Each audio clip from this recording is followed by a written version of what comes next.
ॐ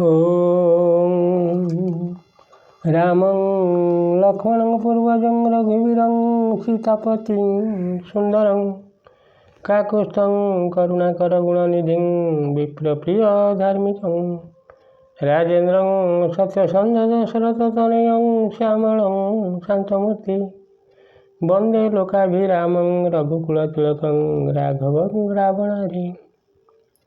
भक्तवत्सल भगवान की जय, राम नारायण की जय, लक्ष्मण लाल जी की जय, भरतलाल जी की जय, शत्रुलाल जी की जय, संकट मोचन हनुमान जी की जय, जनक नंदिनी सीता देवी की जय, सच्चिदानंद भगवान की जय। आओ मोर प्रिय श्रोता बंधु मान को जय, झाकड़वासिनी माँ शारदा को जय, स्वर्गमर्त्य पाताल को जय, दिगासीपति 10 दिग मान को जय, 33 कोटी देवता मान को जय। मोर प्रिय श्रोता बंधु मान को नमस्कार करी आरंभ करने को जाऊँ। ये धारावाहिक संपूर्ण रामायण कथा आपण मानक एति अनुरोध है, आपण मैंने देखा संपूर्ण देखु कि न देखु संपूर्ण शुणु आ वीडियो को टे सब्सक्राइब करूँ लाइक करुवे ये आपण पाखे मोर कामना। आपण मैंने परवर्ती अध्याय शुणुंट भरत मामू घर पाखरे रही दुस्वप्न दशरथ विषय देखुंट। तेणे अयोध्या जी सब आसी रथ नहीं कि मामू घर किसी दूर से माने रात्रि यापन कर प्रसंग थिला। तापर आपण मैंने शुणु देखुंट दशरथ पानी बदल में तेल पीउछंती। तापर जाऊ जाऊ गोबर कुंड खसी पड़ी पुणी उठुंट। तापर आसी नाली रंगर फूलमाल गलारे लंबाउछंती। देखुंट समुद्र सांगे सांगे सुखी जाउची। माकड़ गुड़ाए आसी भरत आगे कांदुछंती। जह्न आकाशरू तले खसी पड़ जाउछंती। तारा सबू कुआड़े उभे जाउछंती।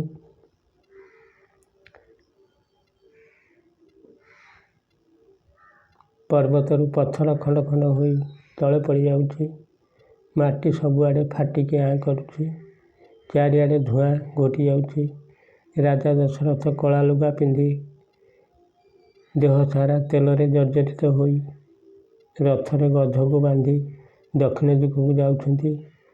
किछि समय परे तांका देह जाक रक्तरे जुड़ुबुड़ु हो देखा जाउछि। तांका सांगरे पात्र मंत्री कहीं नाहंती। गोटे भयंकर राक्षसी रथ पछे पछे जाउछि। भरत को राति सारा निद्रा हेउना। प्रभात है प्रिय सांग आ प्रजा किछि आसिले भरत पाखरे बसिले। भरत आग तांका स्वप्न देखिबा कथा सबू कहउछंती। गोटी गोटी करी तो बहुत स्वप्न कथा गोटी गोटी कहउछंती। से कहवा समय अयोध्यारू जो दूत मैंने रथ नहीं कि आसुले पहुँचिकी भरत को नमस्कार कर कहले कुलगुरु वशिष्ठ पठाइले शीघ्र शत्रुघ्न को सांगरे धरी अयोध्या को चलतु। भरत कहले बापा भलरे अछन तो कहीं स्वप्न देखते तो राम भाई लक्ष्मण भाउज सीता देवी सबू माता माने समस्त भलरे अछन तो ଦୂତମାନେ କହିଲେ ହଁ ସମସ୍ତେ ଭଲରେ ଅଛନ୍ତି, କାହିଁକିନା ବଶିଷ୍ଠ ତାଙ୍କୁ ମନା କରିଛନ୍ତି କହିବାକୁ। ଭରତ କହିଲେ ତୁମ କଥାରେ ମୋର କାହିଁ ଟିକେ ସନ୍ଦେହ ହେଉଛି, ସମସ୍ତେ ଭଲରେ ଅଛନ୍ତି ତ? ମୋତେ ଦେଖିବା ପାଇଁ କୂଳଗୁରୁ ଏତେ ବ୍ୟାକୁଳ କାହିଁକି? ହଉ, ଏକଥା ଭାବି ସଂଶୟ ମନରେ ଯାଇ ମାତାମହ ଅର୍ଥ ହେଉଛି ଅଜା ତାଙ୍କ ପାଦରେ ନମସ୍କାର କରି ସବୁ ଆଦ୍ୟରୁ ପ୍ରାନ୍ତ ପର୍ଯ୍ୟନ୍ତ ସବୁ କଥା ତାଙ୍କୁ ବୁଝାଇ କହିଲେ। ଅଜା ଅଶ୍ୱପତି କଲ୍ୟାଣ କରି ମୁଖରେ ଚୁମ୍ବନ ଦେଇ କହିଲେ, ହଉ ଯଦି ଆଉଛୁ ଅଶ୍ୱ ଗଜ ଧନ ରତ୍ନ ସବୁ ସାଙ୍ଗରେ ଧରିକି ଯା, କୋଉ ଦିନ ଯାଇନା।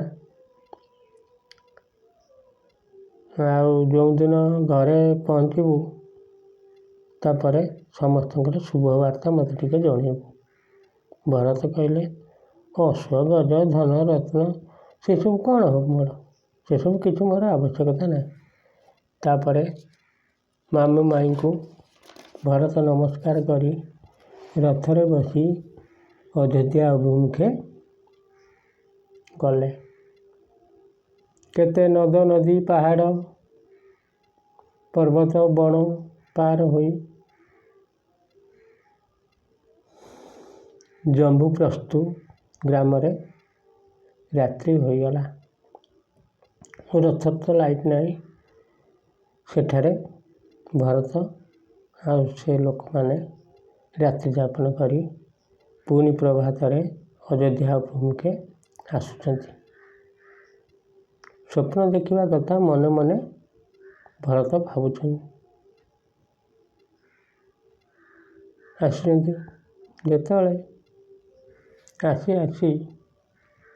ଯେତେବେଳେ ଅଯୋଧ୍ୟା ପାଖାପାଖି ହୋଇଗଲା, ସାରଥୀଙ୍କୁ ଭରତ ପଚାରିଲେ ଯେ ଅଯୋଧ୍ୟାରେ ମୋର ପିତା ଦଶରଥ ରାଜା ବର୍ତ୍ତମାନ ଅଛନ୍ତି, ଏ ରାଜ୍ୟ କ'ଣ ଏତେ ଅଶୋଭା ଦେଖାଯାଉଛି? କାହିଁ ବ୍ରାହ୍ମଣମାନଙ୍କ ବେଦଧ୍ୱନି ତ ଶୁଭୁ ନାହିଁ। ଆଜି କ'ଣ ଅଯୋଧ୍ୟା ନିଃଶବ୍ଦ ହୋଇଯାଇଛି? କାହିଁ ନରନାରୀମାନେ କେହି ଦେଖାଯାଉନାହାନ୍ତି, ଯେମିତି ଅରଣ୍ୟ ଭଳି ଲାଗୁଛି। ଆମ ରାଜବାଟୀରେ କାହିଁ ନୃତ୍ୟ ଗୀତ ବାଦ୍ୟ କିଛି ଶୁଭୁ ନାହିଁ ତ? ଚାରିଆଡ଼ୁ କ'ଣ କାନ୍ଦ ଶବ୍ଦ ଶୁଭୁଛି? କାହିଁ ଆମ ଦାଣ୍ଡରେ ଘୋଡ଼ା ହାତୀ ରଥ ଏସବୁ କିଛି ଦେଖାଯାଉ ନାହିଁ। ଏକଥା ତ ଯାହା ହେଲା ନା, ମୋ ମନରେ ଏତେ ଭୟଜାତ ହେଉଛି କାହିଁକି? ଭରତ ଏକଥା କହୁଁ ରାଜବାଟୀର ବୈଜୟନ୍ତ ସିଂହଦ୍ୱାର ଗୋଟେ ଅଛି, ତା ନାଁ ହେଉଛି ବୈଜୟନ୍ତ ସିଂହଦ୍ୱାର। ସେଇଠି ରଥ ପହଞ୍ଚିଲା। ରଥରୁ ଓହ୍ଲାଇ ପଡ଼ିଲେ ଭରତ ଶତ୍ରୁଘ୍ନ। ରାଜବାଟୀ ଭିତରକୁ ଗଲେ। ସବୁ ଶୁନଶାନ। ମନରେ ଭାବୁଛନ୍ତି ଆମ ରାଜନଗରଟା ଅରାଜକ ଭଳି ଆଜି ଲାଗୁଛି କାହିଁକି? କାହିଁ ତ ପୂଜା ହୋମ ଦାନ ଏସବୁ କାର୍ଯ୍ୟ ତ କିଛି କାହିଁ ହେଉନାହିଁ, ଯେଉଁଟା ଆମର ସବୁଦିନ ଚାଲେ। ବିରାଟ ରାଜବାଟୀ, ସବୁ ଦ୍ୱାର ଲଙ୍ଘନ କରି ଦଶରଥ ରାଜାଙ୍କ ସିଂହାସନ ପାଖକୁ ଗଲେ। ଦେଖିଲା ବେଳକୁ ସିଂହାସନ ଖାଲି। ବେଳ ସେତେବେଳକୁ ବହୁତ ହେଇଗଲାଣି। ରାଜା କାହିଁ ବସିନାହାନ୍ତି ସିଂହାସନରେ। ତାଙ୍କର ଯେଉଁ ଆମର ଆସମିଲ ଭଳି ତାଙ୍କର ଗୋଟେ ମିଟିଂ ଗୃହ ଅଛି, ସଭାଗୃହ, ସେଠି ବି କାହିଁ ରାଜା ନାହାନ୍ତି। ତାପରେ ଚିନ୍ତା କଲେ ବୋଧେ ପିତା କୈକେୟୀ ମାଆଙ୍କ ପାଖରେ ଅଛି, କାହିଁକିନା ତାଙ୍କୁ ବେଶୀ ଭଲ ପାଆନ୍ତି ତ। ତାଙ୍କରି ରୁମ୍ରେ ଥିବେ ବୋଧେ। ଗଲେ ଦେଖିଲା ବେଳକୁ କୈକେୟୀ ମାତା ବସିଛନ୍ତି, ତାଙ୍କ ପାଦରେ ନମସ୍କାର କଲେ। କୈକେୟୀ ଭରତକୁ କୋଳରେ ବସାଇ ଚୁମ୍ବନ ଦେଲେ। କୈକେୟୀଙ୍କୁ ଜଣା ନାହିଁ ଭରତକୁ ଆଣିବାକୁ ଦୂତମାନଙ୍କୁ ରଥରେ ପଠାଯାଇଛି ବୋଲି। କୈକେୟୀ ପଚାରିଲେ, ବାପ ଧନ, ଅଜା ଘର ସୁଖ ଛାଡ଼ି ପଳେଇ ଆସିଲୁ କାରଣ? ତୋର ଅଜା ମାମା, ମାମୁଁ ମାଇଁ ସବୁକିଛି କୁଶଳରେ ଅଛନ୍ତି ତ? ଭରତ କହିଲେ, ହଁ ସବୁ କୁଶଳରେ ଅଛନ୍ତି। ତୁମ୍ଭ ପିତା ଯେଉଁ ଅଶ୍ୱପତି, ସେ ବହୁତ ଆନନ୍ଦରେ ଅଛନ୍ତି। ମୁଁ ବାଟ ସାରା ଏ ପର୍ଯ୍ୟନ୍ତ ମନସ୍ତାପରେ ଆସିଛି। ହଉ କହିଲୁ ପିତା କୁଆଡ଼େ ଗଲେ? କାହିଁ ତ ତୁ ତ ଏଠି ଏକା ବସିଛୁ, କାହିଁ ତ ପିତା ଦେଖାଯାଉନାହାନ୍ତି? ତୁମ ବିନା ତ କେଉଁଠି ଗୋଟେ ମିନିଟ୍ ବି ମୋର ପିତା ରହିପାରନ୍ତି ନାହିଁ। କୌଶଲ୍ୟା ମାତାଙ୍କ ପୁରରେ ଅଛନ୍ତି କି? ପିତାଙ୍କୁ ନ ଦେଖି ମୋର ମନ ବହୁତ ବ୍ୟାକୁଳ ହେଉଛି। ଆଗ ତାଙ୍କ ପାଦରେ ପ୍ରଣାମ କରିବା ପରେ ମୁଁ ଯାହା ତୁମକୁ କହିବା କଥା କହିବି। କୈକେୟୀ କଥା ଶୁଣି କହିଲେ, ତୋ ପିତା ସ୍ୱର୍ଗ ଲାଭ କଲେଣି। ପିତାଙ୍କ ମୃତ୍ୟୁ କଥା ଶୁଣି ଯେମିତି ଗଛ କାଟିଦେଲେ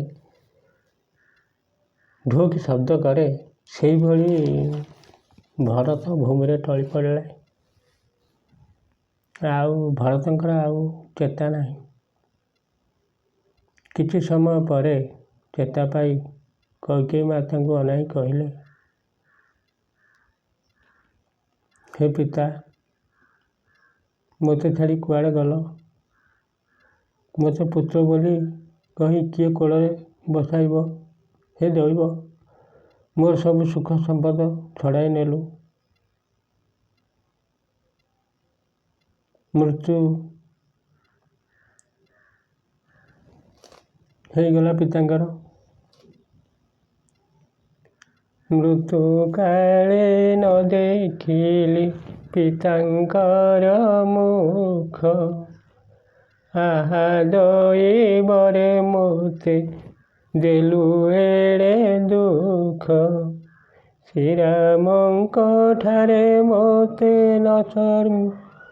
ନ ସମର୍ପିତା ତ, ଛାଡ଼ି ଦେଇ ଗଲ କାହିଁ କରିଣ ନାଥ। ତୁମ୍ଭର ଏ ବିହି ଅଯୋଧ୍ୟା ନଗର, ଅରାଜକ ହୋଇ ଦିଶୁଅଛି ଅସୁନ୍ଦର। ହେ ମା, ମୋତେ 10 ଦିଗ ଅନ୍ଧକାର ଦେଖାଯାଉଛି।